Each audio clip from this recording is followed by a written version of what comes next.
Hello and good afternoon. We're going to go ahead and start talking about acids and bases today. Now, with acids and bases, we're going to focus mainly on the idea of what happens with pH and how do we find the pH, but we have to go through some basic properties first. So, just a little quick review of molarity.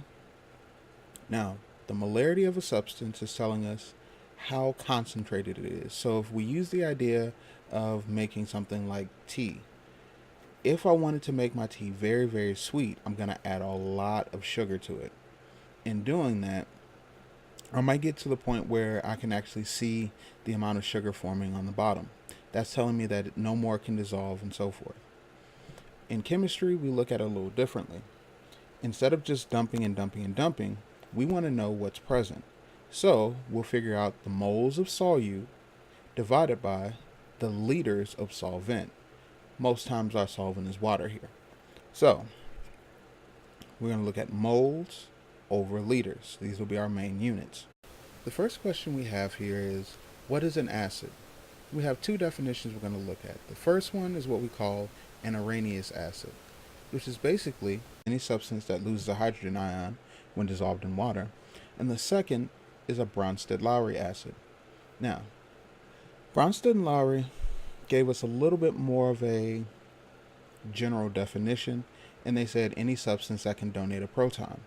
This made it a little bit more broad, a little bit easier. Now, when we think about it, what is a proton? Well, a hydrogen ion is just a proton without the electron. So, we end up with basically the same idea between Arrhenius and Bronsted and Lowry. Anything that loses hydrogen when we dissolve it in water, we call an acid.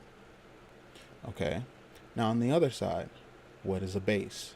Well, a base is going to be, according to Arrhenius, anything that loses hydroxide ions. So that OH at the end, if it can come off, we say that it's a base.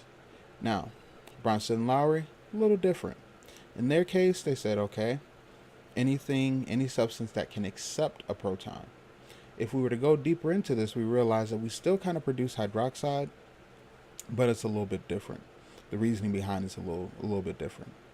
But we can use these two definitions to understand the major component of any acid or any base that we deal with on a regular basis. Now, there's another term or another set of terms we need to pay attention to here.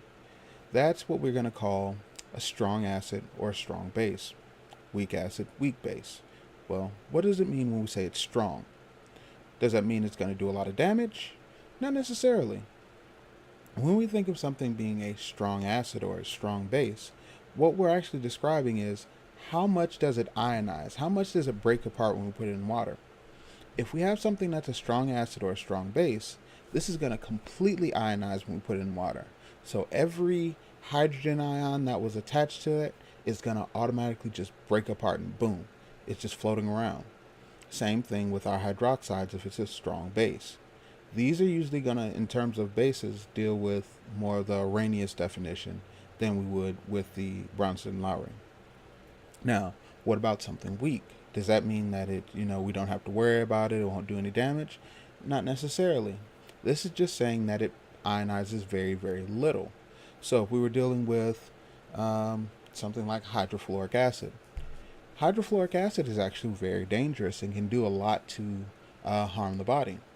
But because it doesn't ionize as much, there's a lot less hydrogen ions present, and so it's going to seem weaker. I think that sounds pretty good. Now, the next thing we have to deal with is water. Why water? Water's a little different. Water tends to behave like an acid or a base. Is that possible? Yes. Now, most times when we look at this, we're looking at water or an acid or a base in what we call hydrolysis, where water is breaking up something.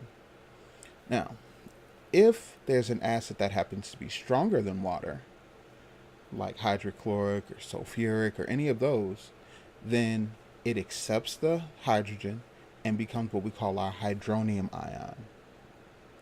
If it is a weak acid comparatively, or even a base, Many times, the water will lose a hydrogen, leaving only a hydroxide present, which is what allows it to act in both cases, in both directions. Now, when we have substances that can do this, we call them amphoteric. Ampho sounds a lot like the beginning of other words we've seen, like an amphibian. So, this is something that can live on both water and land. Amphoteric tells us that it can act as an acid or a base. Are there other substances that can do this too? You bet. But many times we'll look at those in other examples down the line.